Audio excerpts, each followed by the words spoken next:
வாக்காளர் புகைப்பட அடையாள அட்டை எண் எப்படி இருந்தாலும் பதிவு செய்யப்பட்ட தொகுதிக்கு உள்பட்ட வாக்குச்சாவடியில் மட்டுமே வாக்களிக்க முடியும். இருவேறு மாநிலங்களில் ஒரே எண்ணை கொண்ட வாக்காளர் அட்டை வழங்கப்பட்டுள்ளதாக வெளியான தகவலுக்கு தேர்தல் ஆணையம் விளக்கம். இலங்கை சிறையில் உள்ள மீனவர்களையும் படகுகளையும் விடுவிக்க வலியுறுத்தி ராமநாதபுரம் மாவட்டம் தங்கச்சி மடத்தில் மீனவர்கள் தொடர் காத்திருப்பு போராட்டம். மீனவர்களை சந்தித்து குறைகளை கேட்டறிந்த தமிழக ஆளுநர் RN ரவி. அண்ணா பல்கலைக்கழக பாலியல் வன்கொடுமை சம்பவம் உள்ளிட்ட சம்பவங்களை கனிமொழி ஏன் கண்டிக்கவில்லை?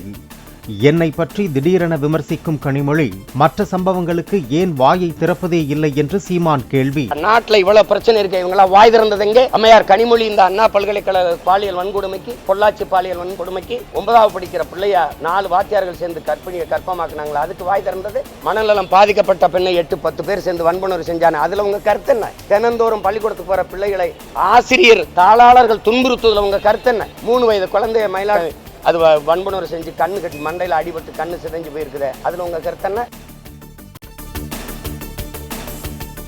நடிகையின் திருமண மோசடி விவகாரத்தில் என்னை பாலியல் குற்றவாளி என சொல்ல நீங்கள் யார்?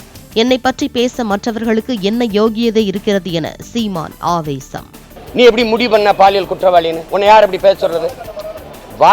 வழக்கை தொடுத்தது நான், வழக்கு நடந்துகிட்டு இருக்குல்ல, அதுக்குள்ள நீ வந்து ஒரு பாலியல் குற்றவாளின்னு சொல்ல நீ யார்? என்னை பார்த்து ஆளும் கட்சியினர் நடுங்குவதால் அவதூறு பரப்புகின்றனர் என சீமான் குற்றச்சாட்டு. தமிழ்நாட்டில் கம்யூனிஸ்ட் என்ற ஒரு கட்சி இருக்கிறதா என கேள்வி எழுப்பிய சீமான், மக்களுக்காக அவர்கள் நடத்திய போராட்டம் என்ன என்றும் கேள்வி. எல்லாருடைய கவனமும் இதிலேயே இருக்குதே. காரணம் என்ன? என காரணம் சீமான். அப்ப நீ என்னை எதிர்கொள்ள முடியல, நான் நிக்கிற உயரம் முடிவுக்கு வரணும்னு தான் நான் வழக்கு தொடுத்தேன்.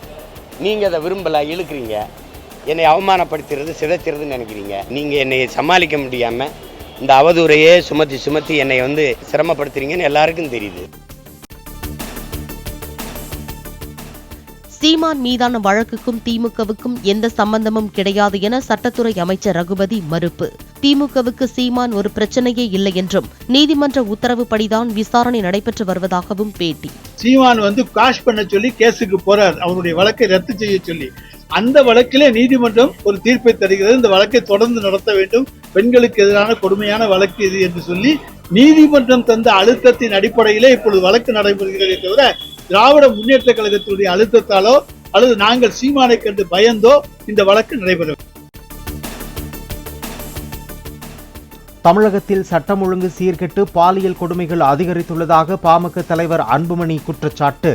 தான் மட்டும் ஆட்சியில் இருந்தால் சம்பந்தப்பட்டவர்களை வெட்டி விடுவேன் என்றும் ஆவேசம். நான் மட்டும் ஆட்சியில் இருந்தேன்னா அதெல்லாம் வேற மாதிரி பண்ணிடும், வெட்டிடணும். ரமலான் புனித மாதத்தின் நோன்பு தொடங்கியது. நாடு முழுவதும் உள்ள பள்ளிவாசல்களில் இஸ்லாமியர்கள் தொழுகை. ரம்ஜான் நோன்பு அனுசரிக்கும் இஸ்லாமியர்களுக்கு பிரதமர் நரேந்திர மோடி வாழ்த்து. புனித ரமலான் மாதம் சமூகத்தில் அமைதியையும் நல்லிணக்கத்தையும் கொண்டு வரட்டும் என எக்ஸ் தளத்தில் பதிவு. தமிழ்நாடு முழுவதும் நாளை +2 பொதுத் தேர்வு தொடக்கம். தேர்வில் முறைகேடுகளை தடுக்க முன்னெச்சரிக்கை நடவடிக்கை. புதுச்சேரி வில்லியனூரில் கடந்த 28ஆம் தேதி அதிமுகவினரால் திறந்து வைக்கப்பட்ட எம்ஜிஆர் சிலை திறப்புக்கு தங்களை அழைக்காததால் மீண்டும் சிலையை திறக்கப் போவதாக கூறி முழக்கங்கள் எழுப்பிய OPS ஆதரவாளர்கள் கைது.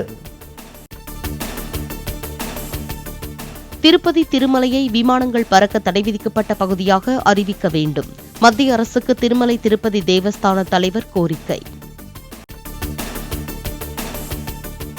அமித்ஷாவின் உத்தரவை அடுத்து டெல்லியில் சட்டம் ஒழுங்கை பாதுகாக்கவும் போக்குவரத்தை சீரமைக்கவும் காவல் உயர் அதிகாரிகள் ஆலோசனை.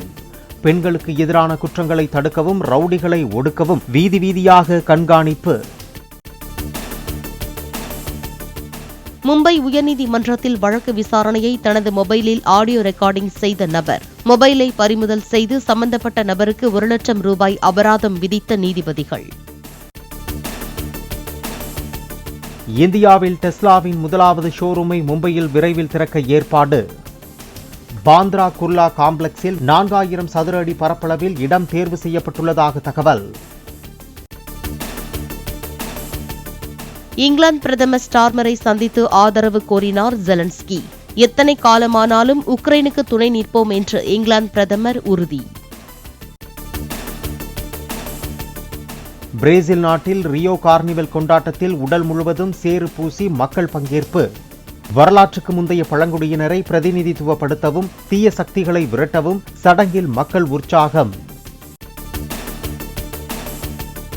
அமெரிக்காவில் லாஸ் ஏஞ்சலிஸ் நகரில் உள்ள டால்பி அரங்கில் நாளை நடைபெறுகிறது 97வது ஆஸ்கர் விருது வழங்கும் விழா. இந்திய நேரப்படி நாளை அதிகாலை 5:30 மணிக்கு விருது வழங்கப்படுகிறது. அப்பா அப்பா என்று சொல்லியே என்னை அரசியலில் மாட்டிவிடுவார்கள் போல என்று நடிகர் ராதாரவி பேச்சு. பலர் தன்னை அப்பா என்றும் அண்ணன் என்றும் அழைக்க சொல்லி கெஞ்சுவதாகவும் கிண்டல்.